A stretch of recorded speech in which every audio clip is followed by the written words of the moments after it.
Hello, I'm Robin Vincent and welcome to Molten Music Technology.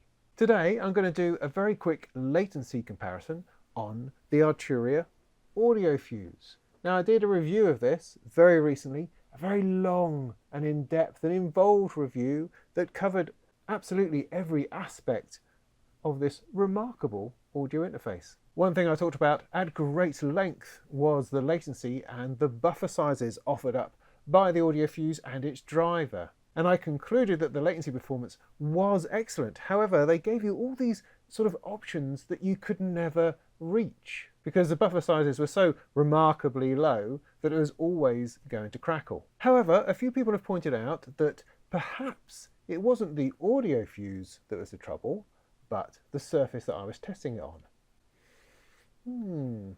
I thought that's interesting. Possibly. I mean, I certainly meant to get across in the video that all the performance testing that I was doing was only actually relevant to the system that I was testing it on, because the processor speed and the system in general is always a factor when you're testing for a latency performance. So even though I had every confidence that my conclusions about the latency were bang on, it certainly seemed like a good idea to test the Audiofuse on a proper desktop computer and see what the performance was like on there, just to see if there's any difference between running it on the Surface Pro or running it on a proper desktop.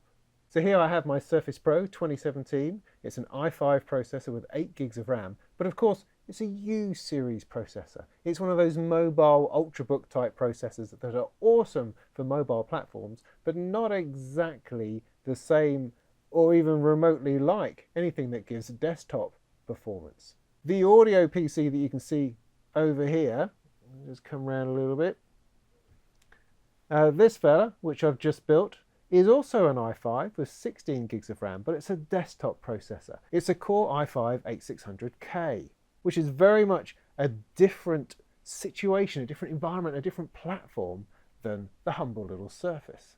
This one is designed and built for audio processing, for DAW use, for being a music making studio. The Surface Pro, it's sort of designed for hanging out in cool coffee shops and touching and stuff, but I think I've demonstrated that it can be a pretty decent little music making machine within its limitations.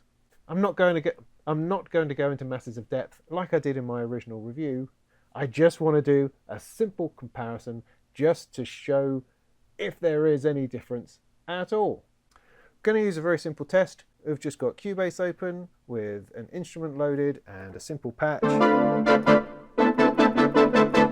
And we're going to reduce the latency until it crackles. We are down at 128 samples.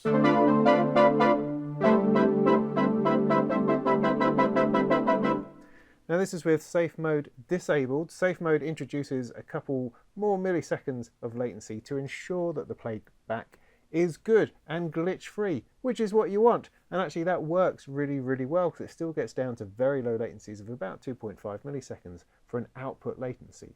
And that's awesome. That's kind of really all you need. Everything below this is kind of bonus town, really. But what I found when testing the Audiofuse with the Studio Pro is that as soon as you got sort of below 1.5 milliseconds, it would glitch. And what I offered up was the idea that actually USB can't really handle that kind of latency, and that's the reason why it was glitching. So let's reaffirm that here.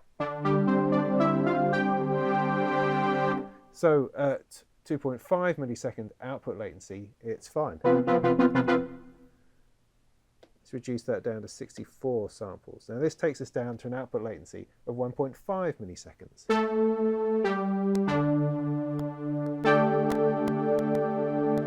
And as you can hear, it's starting to glitch. Go down even further to 32 samples.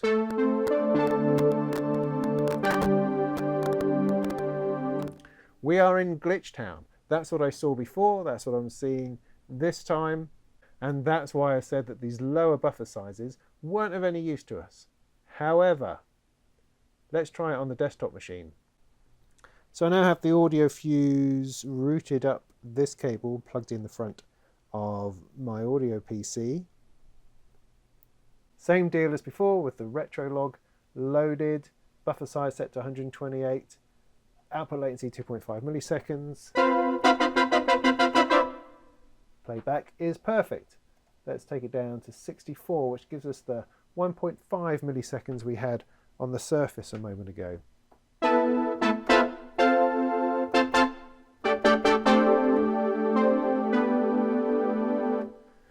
Well, look at that, that seems to be fine. Let's take it down to 32 samples.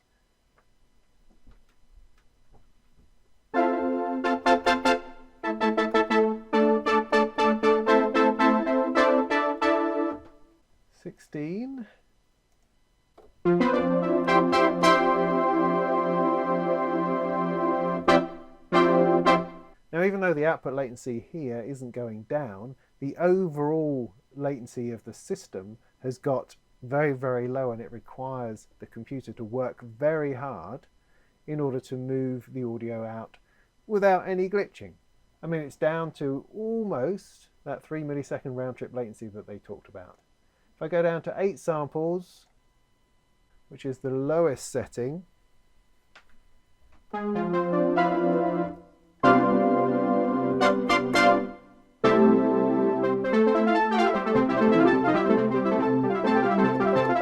it's still absolutely no problem.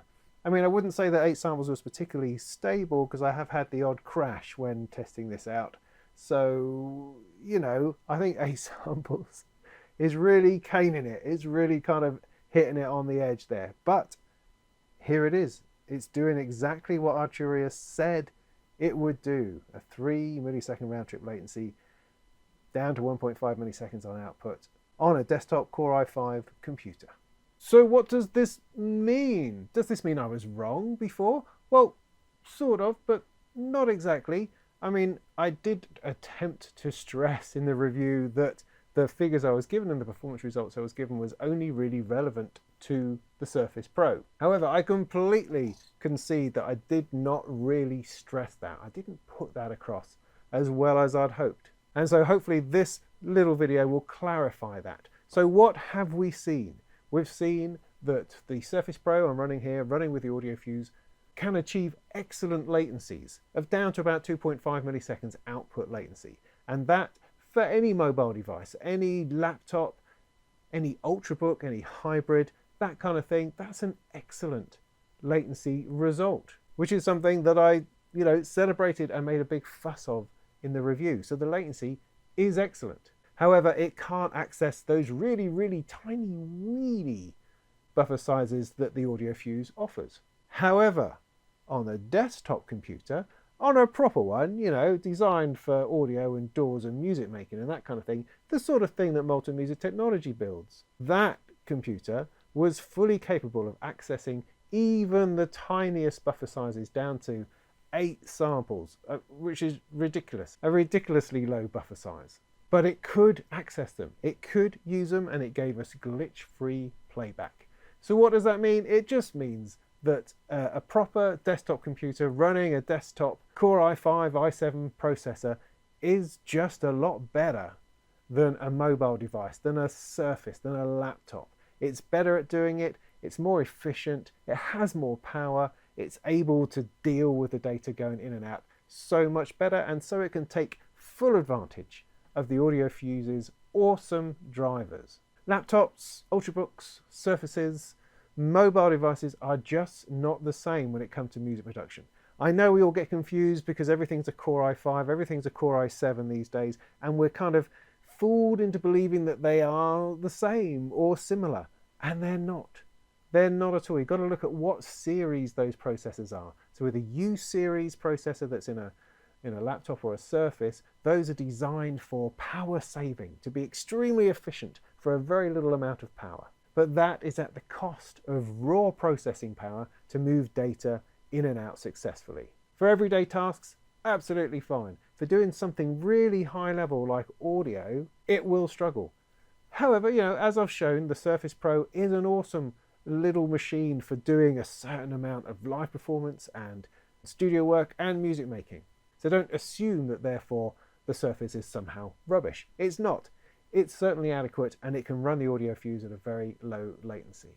On the other hand, if you want to do it properly, if you want to get the fullest experience from your DAW and your music production, then you still need a desktop PC. A desktop PC is the one that's going to do it properly. It's going to give you all that power, all that movement of data, stability and assurance that you're going to be able to do a whole shed load of stuff at very, very low latencies. So there you go. I hope that was useful, and in the meantime, go and make some tunes.